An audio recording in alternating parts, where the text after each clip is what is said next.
प्रचण्डको पुच्छर समाएर तपाईका सन्तानको हित भएछ भने कान काटौँ हेरिराख्नुहोस्। भोलि गएर आज तपाईहरू होइन यस्तै हो राजनीति भनेर भन्नु होला।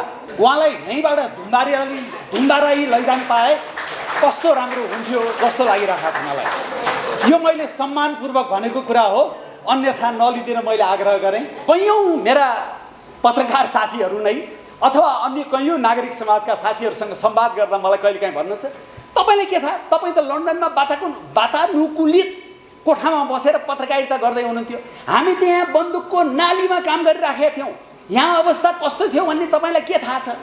5 चोटि प्रधानमन्त्री हुनु गौरवको कुरा होइन, लज्जाको कुरा हो। लज्जाको कुरा हो। 3 चोटि 4 चोटि मन्त्री हुनु भनेको लज्जाको कुरा हो। 12 बुँदे माओवादी र 7 दलले दिल्लीमा 12 बुँदे सहमति गर्दा के राज संस्था फाल्ने भनेर गरेका थिए कि राज संस्थाको निरङ्कुश अंशलाई मात्रै हटाउने भनेर गरेका थिए? के भन्ने गरेको छु भने अस्ति भारतको एउटा प्रमुख पत्रिकामा लेख पनि लेखे। के भनेर लेखे भने अब नेपालमा परेको सङ्कटले। आज मलाई कार्यक्रमको सभाध्यक्षलाई सम्बोधन गर्नुभन्दा पनि पहिला एउटा चन्द्र भण्डारीज्यूको मन्तव्य सुन्दै गर्दाखेरि एउटा के अनुभूति भइरहेको थियो भने उहाँ जस्तो दृष्टिकोण, विशिष्ट दृष्टिकोण, देशभक्त दृष्टिकोण, इमानको दृष्टिकोण राख्ने मान्छे कसरी त्यो एकदम सफोकेसन हुने घरमा बसिराख्नु भएको छ। उहाँलाई यहीँबाट धुम्बाराई लैजान पाए कस्तो राम्रो हुन्थ्यो जस्तो लागिरहेको छ मलाई। यो मैले सम्मानपूर्वक भनेको कुरा हो, अन्यथा नलिदिन मैले आग्रह गरेँ। डाक्टर भीमार्जुन आचार्य उहाँ राजनीतिभन्दा बाहिर हुनुहुन्छ, त्यस हुनाले मैले उहाँलाई धुम्बाराई लैजान पाए हुन्थ्यो भन्न अलि मिल्दैन। उहाँको विशिष्ट दृष्टिकोण र उहाँका त्यो विश्लेषण र उहाँले देशप्रति देखाउनु भएको सदाको स्नेह र सधैँ एउटा वस्तुपरक ढङ्गबाट राखिराख्नु भएको विचारको बारेमा हामी सबै अवगतै छौँ। त्यस हुनाले दुवैजना प्रखर वक्ताहरूलाई मैले अभिवादन गर्न चाहेँ, मैले नमन गर्न चाहेँ। यस कार्यक्रमका सभापति, पार्टीका अध्यक्ष राजेन्द्र लिङ्गदेनज्यू र यहाँ उपस्थित हुनुभएका सम्पूर्ण साथीहरू, राजनीतिक क्षेत्रका र अन्य क्षेत्रका साथीहरू, मेरो मन्तव्यलाई मैले अलिकति पृष्ठभूमिमा राख्न चाहन्छु र त्यसपछि यो आजको विषयमा म प्रवेश गर्न चाहन्छु। पृष्ठभूमिको कुरा गर्दाखेरि मैले गर्न खोजेका केही कुराहरू यहाँ काङ्ग्रेस पार्टीका साथीहरू पनि हुनुहुन्छ होला, अन्यथा नलिदिनु होला। काङ्ग्रेस यस्तो पार्टी हो जहाँ काङ्ग्रेस पार्टीभित्रै बसेर चन्द्र भण्डारीजीले राख्नुभएको जस्तो दृष्टिकोण राख्न सकिन्छ। त्यसो हुनाले अलिकति सकारात्मक रूपमा लिदिनु हुनेछ भन्ने मैले अपेक्षा गरेको छु। सबैभन्दा पहिलो कुरा के हो भने आज मलाई खुसी लागिराखेको छ कि राष्ट्रिय प्रजातन्त्र पार्टीले यो देशमा अरूको दृष्टिकोण अङ्गीकार गर्न, यो समाज गाह्रो मान्ने प्रकृतिको समाज हो, तर राष्ट्रिय प्रजातन्त्र पार्टीले नेपाली काङ्ग्रेसका संस्थापक नेता बीपी कोइरालाको राष्ट्रिय मेलमिलापको नीतिलाई आफ्नो एउटा मार्गदर्शक सिद्धान्त बनाएर जुन अङ्गीकार गर्ने निर्णय गरेको छ, यो विशाल छाती राष्ट्रिय प्रजातन्त्र पार्टीको देखेर र त्यसमा हुन पाएर मलाई खुसी लागिराखेको छ। दुःख चाहिँ कहाँ लागेको छ भने आज बीपी स्मृति दिवस, बीपीको जन्मदिन, बीपीको कार्यक्रम राष्ट्रिय प्रजातन्त्र पार्टीले राजनीतिक रूपमा बनाइराखेको छ, तर काङ्ग्रेसले चाहिँ राजनीतिक रूपमा बीपीलाई सम्झिन नसकेर आज बीपीको साहित्यिक व्यक्तित्वको चर्चा गर्दैछ आफ्नो कार्यालयमा। यो बडो विडम्बनापूर्ण स्थिति हो। र अर्को कुरा के हो भने मैले यो पहिला पनि मन्तव्यहरूमा भनेको छु, यसलाई काङ्ग्रेसबाट आउनुभएका साथीहरूले अन्यथा नलिदिनु होला। 2046 सालपछि यो देशमा सबैभन्दा सफल नेता 2046 सालपछि ती नेतासँग मेरो वैचारिक रूपमा असाध्यै विमति छ। म वैचारिक रूपमा कडा रूपमा मैले आलोचना गर्ने गरेको छु, तर सबैभन्दा सफल नेता कोही छ भने त्यो प्रचण्ड नै हो। त्यो प्रचण्ड नै हो, किनभने काङ्ग्रेस जस्तो पार्टीलाई पनि कमिजको फेर समाउन बाध्य बनाइदिनु भयो। देशका अरू पार्टीलाई पनि कमिजको फेर समाउन बाध्य बनाइदिनु भयो। त्यति मात्र होइन, कसलाई फसाइदिनु भयो, छिमेकलाई पनि फसाइदिनु भयो, सबैलाई फसाइदिनु भयो र अहिले 32 सिट लिएर देशको नेतृत्व गरिराख्नु भएको छ। र कसैले 6 सालमै हामी त गणतन्त्रका कुरा गरेका थियौँ, हामीले त धर्मनिरपेक्षताका कुरा गरेका थियौँ, हाम्रो त 12 सालमै यो लेखिसकेको थियो भनेर गफ दिए पनि यदि यो देश यही बाटोमा हिँडिराख्ने हो भने त्यो प्रचण्डको पुच्छर भएरै हिँडेको हो र सबैलाई प्रचण्डले पुच्छर बनाइदिएको हुनाले मैले त कहिलेकाहीँ भन्ने गरेको छु, काङ्ग्रेस पार्टीको कार्यालयमा बीपी कृष्ण प्रसाद भट्टराई गणेशमानको फोटो हटाएर प्रचण्ड, गिरिजा प्रसाद कोइराला र बाबुराम भट्टराईको फोटो झुन्ड्याउने हो कि भनेर भन्ने गरेको छु। किनभने अब त्यही बाटो हिँडेकै हो, त्यही आदर्श मानेकै हो। होइन, बीपी त अहिले बाँचिराखेको भएदेखि उहाँ पनि गणतन्त्रवादी भइसक्नुहुन्थ्यो, त्यति बेलाको परिस्थिति फरक थियो भनेर जुन विश्लेषण गर्न खोज्छन् त्यो गलत विश्लेषण हो। अहिले बीपी बाँचिराखेको भए पहिलाभन्दा प्रखर राज संस्थावादी उहाँ हुनुहुन्थ्यो भन्ने मेरो चाहिँ विश्लेषण हो, मेरो चाहिँ बुझाइ।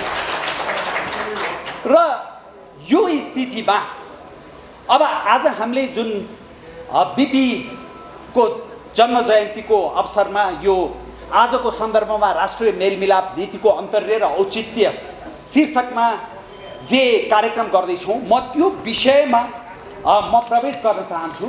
र त्यो विषयमा प्रवेश गर्दाखेरि मैले आफ्नो मन्तव्यलाई 7वटा बुँदाको सेरोफेरोमा, त्यो संरचनागत रूपमा त्यही क्रममा म नजान सक्छु, तर 7वटा बुँदाको सेरोफेरोमा म मेरो विचार राख्नेछु। त्यो भनेको पहिलो चाहिँ 2033 साल अघि र 2033 साल पछिको बीपी, दोस्रो बीपीको अविचलित राजनीतिक इमान, दूरदृष्टि र देशभक्ति, तेस्रो 2046 सालपछि नेपाली काङ्ग्रेसले गुमाउँदै गएको बीपीको आदर्श, चौथो काङ्ग्रेसले आदर्श गुमाउँदै जाँदा क्षयीकृत हुँदै गएको राष्ट्र, राज्य र समाज। यो बुँदा मैले फेरि दोहोऱ्याउन चाहेँ, काङ्ग्रेसले आदर्श गुमाउँदै जाँदा क्षयीकृत हुँदै गएको राष्ट्र, राज्य र समाज।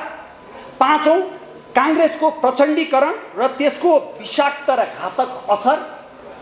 छैटौँ राष्ट्रिय मेलमिलाप नीतिमा फर्किनुपर्ने अत्यावश्यकता, आवश्यकता मात्रै होइन अत्यावश्यकता।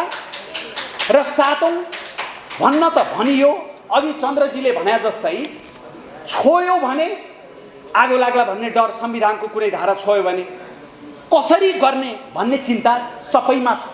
कसरी गर्ने भन्ने चिन्ता, त्यो कसरी गर्ने भन्ने कुरामा चाहिँ 2047 सालको संविधानमा टेकेर राजा, राजनीतिक दल र जनता बीच नवीन समझदारी गर्ने, देश जोगाउने हो भने अर्को विकल्प छैन।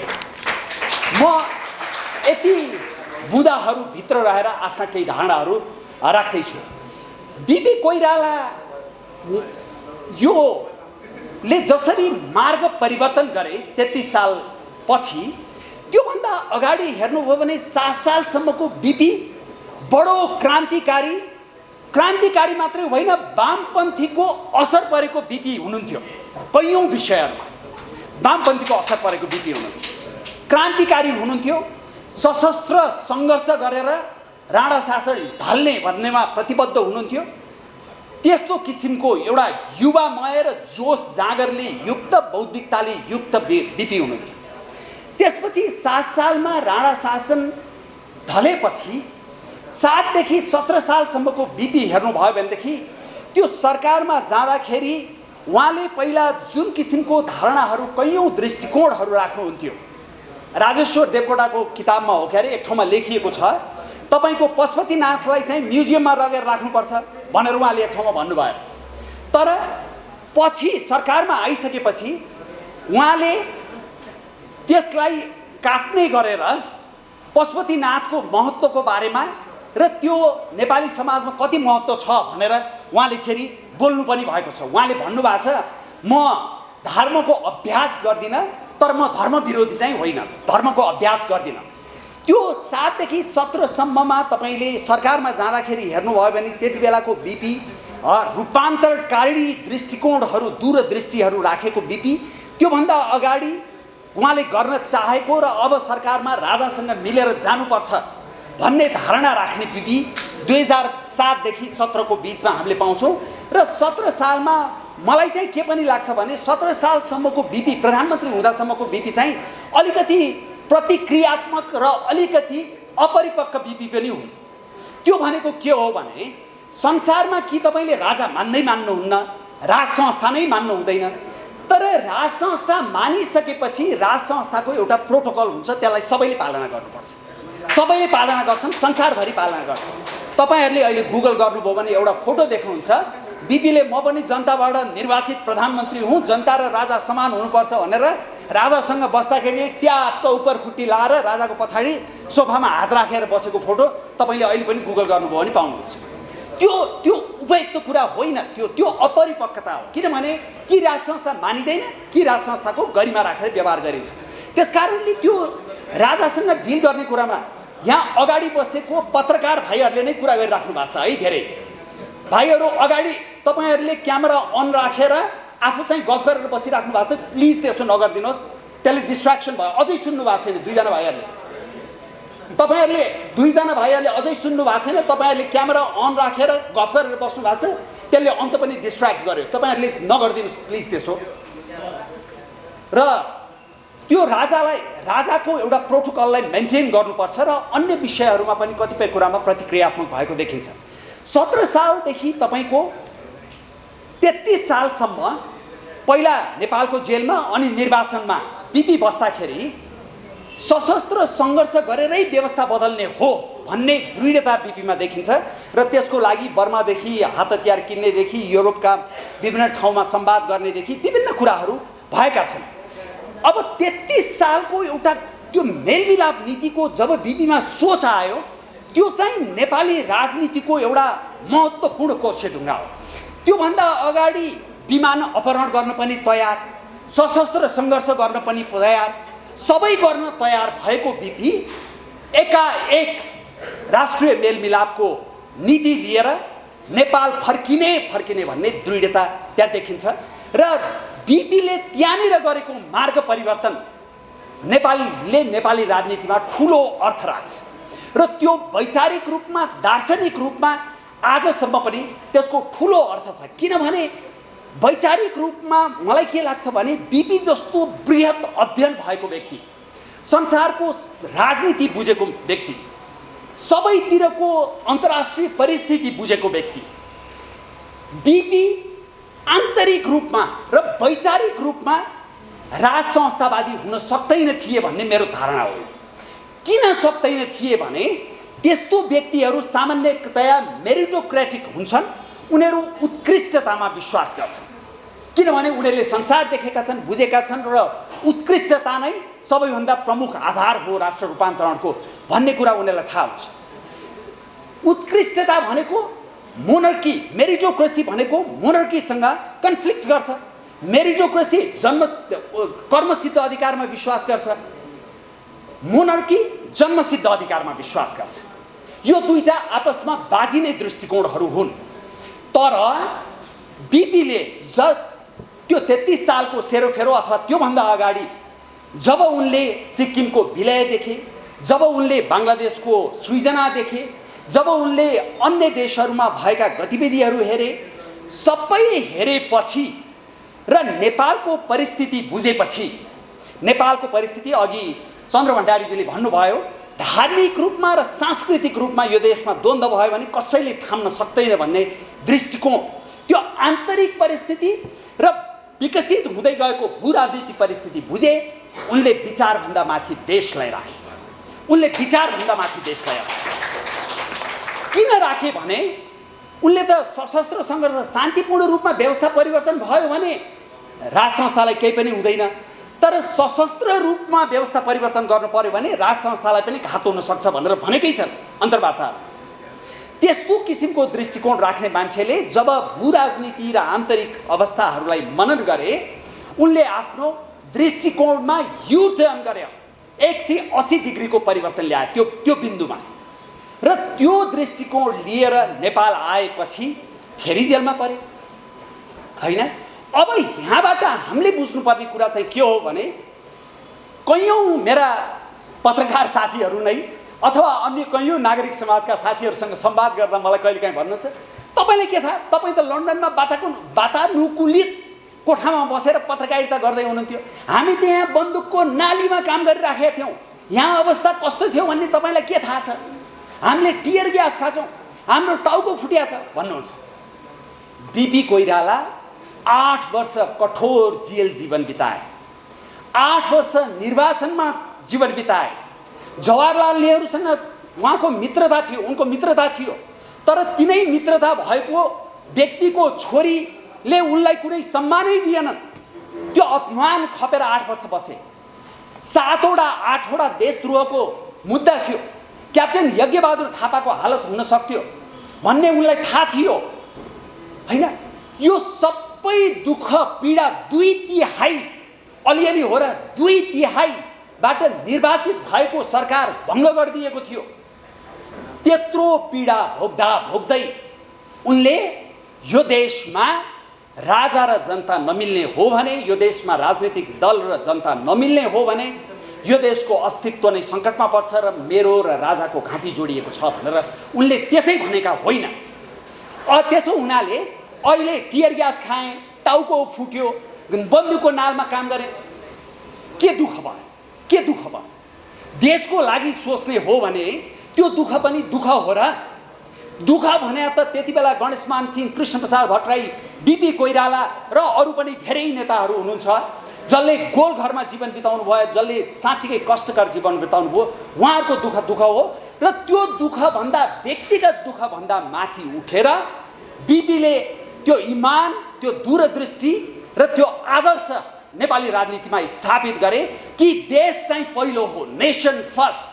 नेसन फर्स्ट भन्ने शब्दावली प्रयोग गर्यो भने यहाँ कयौं उदारवादीहरू, यो त एकदम अतिवादीहरूले भन्ने कुरा हो, नेसन फर्स्ट भनेर भन्छन्। होइन, कुनै पनि देशको लागि, त्यो युरोपको देश होस्, त्यो एसियाको देश होस्, कुनै पनि देशले सबभन्दा पहिला हेर्ने भनेको आफ्नो राष्ट्रिय हित हो।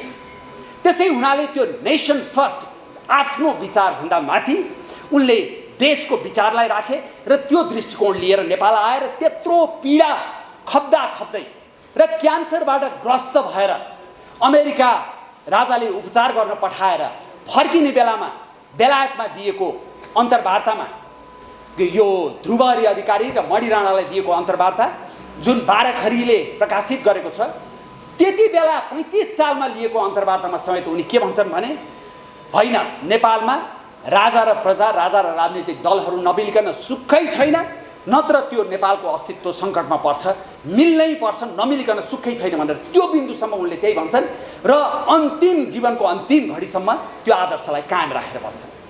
अब आजको परिप्रेक्ष्यमा यसलाई जोडौँ, त्यति बेला नेपालको राष्ट्रियता जति सङ्कटमा थियो, सम्भवतः नेपालको राष्ट्रियता आज त्योभन्दा दर्जनौं बढी गुणा सङ्कटमा छ। किन सङ्कटमा छ भने सम्पूर्ण परिस्थिति, आन्तरिक र बाह्य परिस्थिति परिवर्तन भयो। बाह्य परिस्थिति कसरी परिवर्तन भयो? हाम्रा दुईटा छिमेकी, संसारका सबैभन्दा शक्तिशाली मध्येको सैनिक शक्ति, आर्थिक शक्ति, भौगोलिक शक्ति, जनसाङ्ख्यिक शक्ति बनिराखेका छन्, सँगसँगै प्राविधिक शक्ति पनि। विशाल जनसङ्ख्या छ, विशाल भूगोल छ, हामी भूपरिवेष्टित छौँ। यो दुईटा देशको यस्तो किसिमबाट उन्नयन हुँदा अन्तर्राष्ट्रिय राजनीतिको, भूराजनीतिको केन्द्र अब यो दुईटा देशको वरिपरि घुम्दैछ भन्ने कुरा कसैले पनि इन्कार गर्न सकिँदैन। जब तपाईँ अन्तर्राष्ट्रिय र भूराजनीतिको केन्द्रमा पर्नुहुन्छ तर तपाईँको देशका संस्थाहरू सबै तन्नम छन्, सबै कमजोर छन्, तपाईँ संसारमा सबैभन्दा भ्रष्ट मध्येको मुलुक हुनुहुन्छ, सबैभन्दा अनैतिक मध्येको मुलुक हुनुहुन्छ, तपाईँको शिक्षाको स्तर एकदम न्यून छ, तपाईँको आर्थिक अवस्था एकदमै न्यून छ। आर्थिक अवस्था न्यून नै हो, हेर्नुहोस्, त्यो पर क्यापिटा इन्कम मात्रै हेरेर हुँदैन, आर्थिक अवस्था न्यून छ र नेताहरू कुनै पनि बेला 5 चोटिबाट 7 चोटि प्रधानमन्त्री हुन पनि तयार भएर बसेका छन्। 5 चोटि प्रधानमन्त्री हुनु गौरवको कुरा होइन, लज्जाको कुरा हो, लज्जाको कुरा हो। 3 चोटि 4 चोटि मन्त्री हुनु भनेको लज्जाको कुरा हो, त्यो गर्व गर्ने कुरा होइन। त्यो त्यसरी हुने भइदिए भए त यहाँ 5 चोटि प्रधानमन्त्री कतिजना भए, 3 चोटि प्रधानमन्त्री कतिजना भए, त्यो त प्रधानमन्त्री भएर केही गर्न नसकेको भन्ने कुराको प्रमाण हो नि, देशलाई अस्थिर बनाएको भन्ने कुराको प्रमाण हो हैन। र अहिले कसैले लोभ देखाएको खण्डमा बिक्ने नेताहरू भएको ठाउँमा उहाँहरूले फेरि बिपीलाई उदाहरण सम्झिदिए हुन्थ्यो, प्रेरणा सम्झिदिए हुन्थ्यो। अघि डाक्टर भीमाजुर आचार्यले भन्नुभयो 36 सालको यो जन्म सङ्ग्रहतिरको कुरा, जति बेला विद्यार्थी आन्दोलन भइरहेको थियो उहाँलाई हामी 48 घण्टाभित्र राष्ट्रपति बनाइदिन्छौँ भन्ने कहीँबाट प्रस्ताव आयो, तर उहाँले म विचार गरेर मात्रै जवाफ दिन्छु भन्नुभयो। पछि त्यो चाहिँ हुँदैन भन्ने भएपछि पार्टीका साथीहरूले सोद्धाखेरि उहाँले भन्नुभयो यदि मैले तत्काल जवाफ दिएको भएदेखि अर्को पात्र खडा गरेर उनीहरूले राष्ट्रपति बनाउँथे।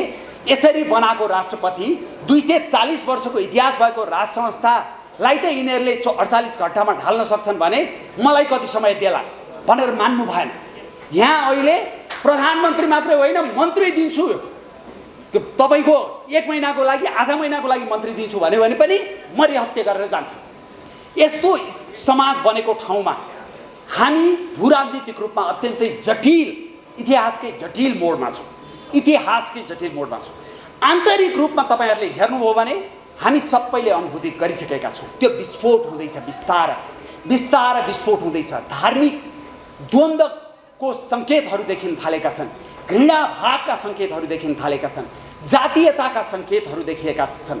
र त्यो विष यति घातक हुन्छ। हेर्नुहोस्, बुद्धिमानले आफै पढेर मात्रै जान्ने होइन, बुद्धिमानले देखेर जान्नुपर्छ, देखेर सिक्नुपर्छ। संसारका एसिया, युरोप, अफ्रिकाका तपाईँहरूले देशहरू, ठाउँहरू हेर्नुभयो भने धार्मिक र सांस्कृतिक जातीय द्वन्द्व भने यति घातक हुन्छ कि त्यसले बाल बच्चा, वृद्ध वृद्धा भन्दैन, त्यसले पुरुष महिला भन्दैन, त्यसले कुन जाति कुन धर्मको भन्दैन, त्यो अत्यन्तै क्रूर हुन्छ। नपरुन्जेल महसुस नगर्नु त्यो ठुलो भुल हो। माओवादी द्वन्द्व हुने बेलामा पनि मेरा धेरै साथीहरू भन्थे कागजको बाघ हो, कागजको बाघ हो भनेर भन्थे। जब काठमाडौँमा आफ्नै छोराछोरीलाई स्कुल पठाउन विचार गर्नुपर्ने स्थिति आयो त्यसपछि अतालियो काठमाडौँ पनि।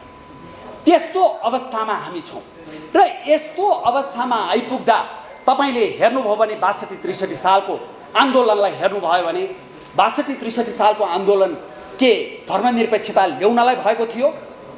62-63 सालको आन्दोलन धर्मनिरपेक्षता ल्याउन भएको थियो? 12 बुँदे माओवादी र 7 दलले दिल्लीमा 12 बुँदे सहमति गर्दा के राज संस्था फाल्ने भनेर गरेका थिए कि राज संस्थाको निरङ्कुश अंशलाई मात्रै हटाउने भनेर गरेका थिए?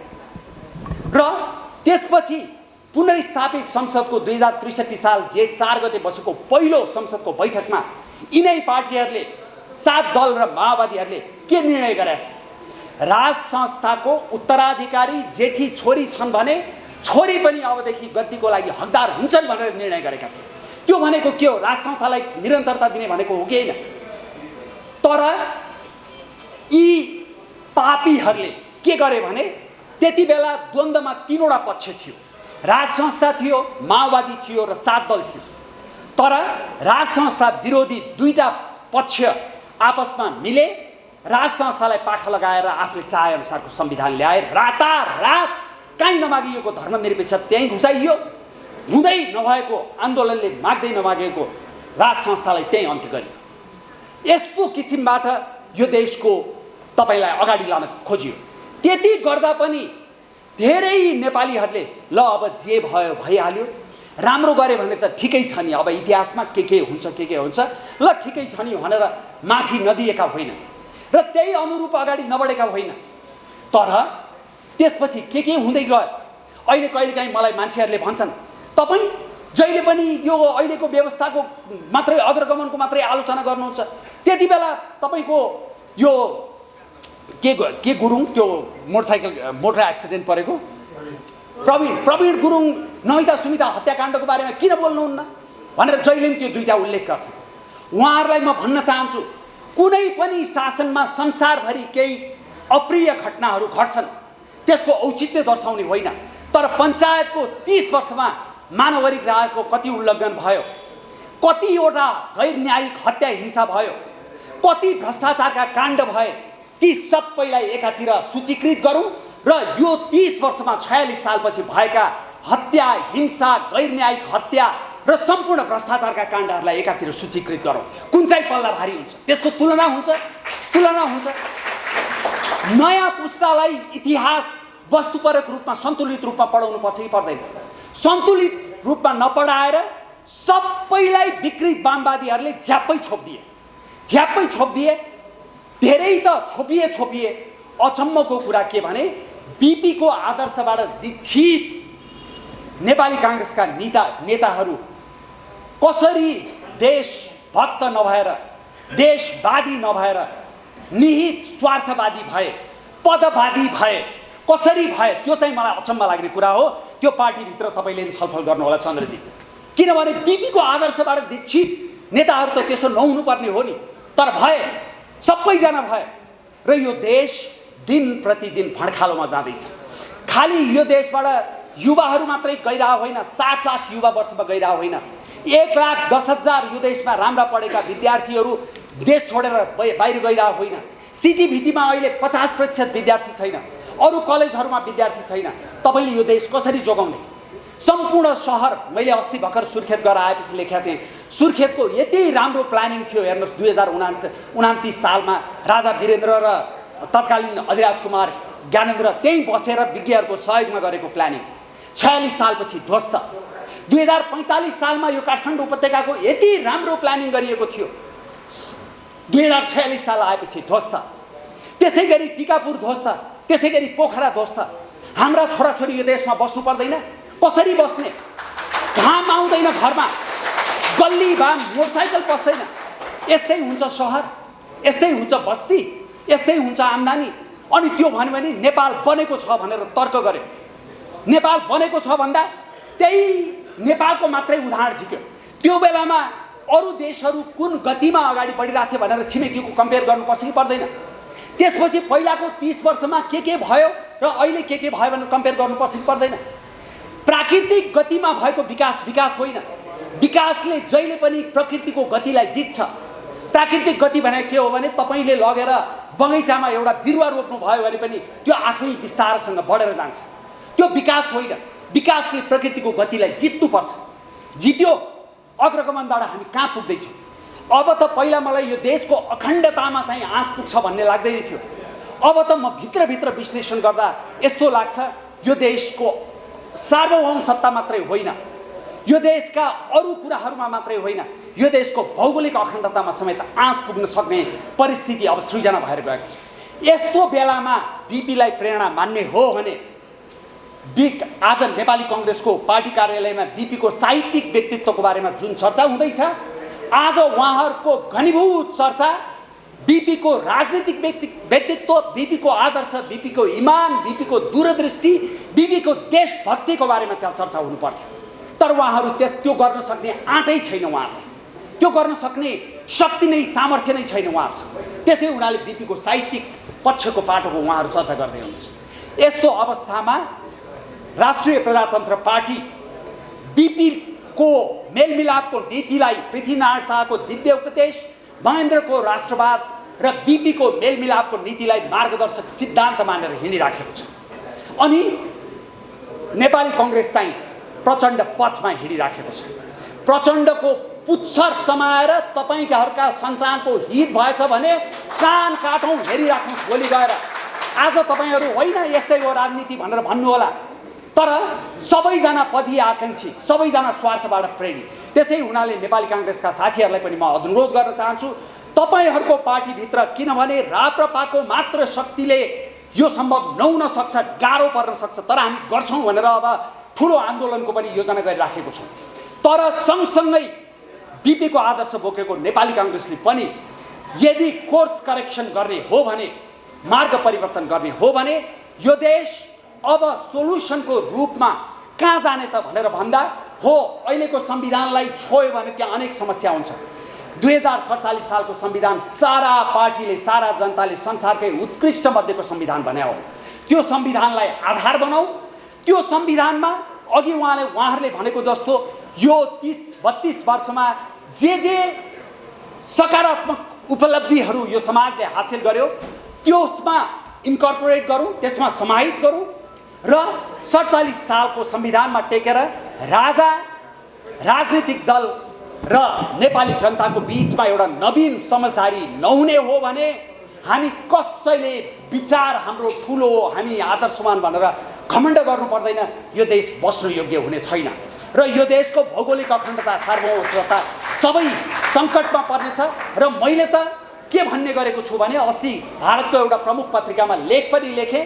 के भनेर लेखेँ भने अब नेपालमा परेको सङ्कटले नेपाललाई मात्रै प्रभावित गर्दैन, किनभने विश्व शक्ति हुन चाहेको राष्ट्र त तिमी हौ, भारत हो, हामी होइन। विश्व शक्ति हुन चाहेको राष्ट्रको छेउमा भू राजनीतिक कारणले गर्दाखेरि संसारका सर्वशक्तिमान शक्तिहरू खेल्न थाले र यहाँ सङ्कट उत्पन्न भयो भने त्यसले सीमापारी पनि असर गर्छ, त्यसले नराम्रोसँग असर गर्छ। त्यसो हुनाले 12 बुँदे सहमति तिमीहरूकै मध्यस्थतामा भएको हो दिल्लीमा। You correct the course as well, तिमीहरू पनि कोर्स करेक्सन गर। त्यो नेपालको हितमा मात्रै छैन, यो सम्पूर्ण दक्षिण एसियाको हितमा छ, तिमीहरूको पनि हितमा छ भनेर भने। तर हाम्रो देशको कुरा हामीले पहिला सल्टाउनु पर्यो अनि मात्रै अरूहरूको सहयोग लिने हो।